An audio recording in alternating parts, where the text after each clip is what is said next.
രജനീകാന്തിന്റെ ഏറ്റവും പുതിയ ചിത്രത്തിനെതിരെ വക്കീൽ നോട്ടീസ് അയച്ചിരിക്കുന്നു പ്രസിദ്ധ സംഗീത സംവിധായകൻ ഇളയരാജ. തലൈവർ, കൈദി, വിക്രം, ലിയോ തുടങ്ങിയ സൂപ്പർ ഹിറ്റ് സിനിമകളുടെ സംവിധായകനായ ലോകേഷ് കനകരാജ് സംവിധാനം നിർവഹിക്കുന്ന ഏറ്റവും പുതിയ ചിത്രമാണ് കൂലി. വിദേശ രാജ്യങ്ങളിൽ നിന്ന് ഇന്ത്യയിലേക്കുള്ള സ്വർണ്ണക്കള്ളക്കടത്ത് വിഷയമായി വരുന്ന ഈ ചിത്രത്തിൽ ഒരു അധോലോക നായകന്റെ വേഷമാണ് രജനീകാന്ത് ചെയ്യുന്നത് എന്നാണ് സൂചനകൾ. കൂലി എന്ന ചിത്രത്തിന്റെ ടീസറിൽ ഉൾപ്പെടുത്തിയ ഒരു ഗാനമാണ് ഇപ്പോഴത്തെ വിവാദത്തിന് കാരണം. തമിഴിലെ പുതിയ സെൻസേഷനായ അനിരുദ്ധാണ് കൂലിയുടെ സംഗീത സംവിധായകൻ. ഈ ചിത്രത്തിനു വേണ്ടി തങ്കമകൻ എന്ന ചിത്രത്തിൽ ഇളയരാജ സംഗീതം നൽകിയ വാ വാ പക്കം വാ എന്ന ഗാനം അനിരുദ്ധ് പുനഃസൃഷ്ടിച്ചിട്ടുണ്ട്.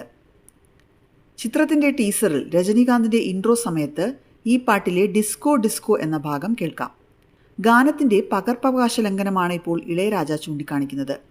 അനുവാദമില്ലാതെ തൻ്റെ ഗാനം ഉപയോഗിച്ചതിന് കൂലിയുടെ നിർമ്മാതാക്കളായ സൺ പിക്ചേഴ്സിന് അദ്ദേഹം വക്കീൽ നോട്ടീസും അയച്ചിരിക്കുന്നു.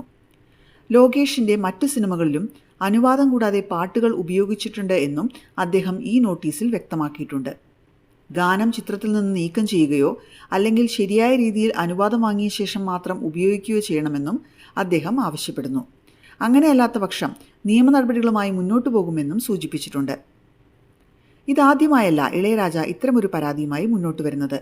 2017 SP ബാലസുബ്രഹ്മണ്യം തൻ്റെ അനുവാദം കൂടാതെ താൻ സംഗീത സംവിധാനം നിർവഹിച്ച ഗാനങ്ങൾ കോൺസേർട്ടുകളിൽ പാടുന്നതിനെതിരെ അദ്ദേഹം രംഗത്ത് വന്നിട്ടുണ്ട്. അന്നത് റോയൽറ്റി സംബന്ധമായ ഒരു വലിയ ചർച്ചയ്ക്ക് വഴിവെച്ചിരുന്നു. 96 എന്ന സൂപ്പർ ഹിറ്റ് സിനിമയിൽ ഉപയോഗിച്ച ചില പഴയ ഗാനങ്ങളെക്കുറിച്ചും ഇളയരാജയുടെ അഭിപ്രായം അന്ന് വിവാദമായിരുന്നു.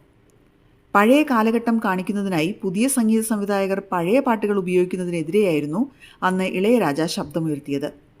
ഇത്തരം അവസരങ്ങളിൽ പഴയ പാട്ടുകൾ ഉപയോഗിക്കുന്നതിന് പകരം പഴമ തോന്നിക്കുന്ന പാട്ടുകൾ സംവിധായകർ പുതുതായി കമ്പോസ് ചെയ്യുകയാണ് വേണ്ടത് എന്നായിരുന്നു അദ്ദേഹത്തിൻ്റെ അഭിപ്രായം. ഇളയരാജ ഈണം നൽകിയ പാട്ടുകൾ 96 ഉപയോഗിക്കുന്നതിനായി അദ്ദേഹത്തിന് റോയൽറ്റി നൽകിയിട്ടുണ്ടെന്ന് ചിത്രത്തിൻ്റെ അണിയറ പ്രവർത്തകർ പറയുകയും അങ്ങനെ ആ വിവാദം അന്ന് കെട്ടടങ്ങുകയുമാണ് ഉണ്ടായത്. കൂടുതൽ സിനിമാ വാർത്തകൾക്കായി ഈ ചാനൽ സബ്സ്ക്രൈബ് ചെയ്യുക.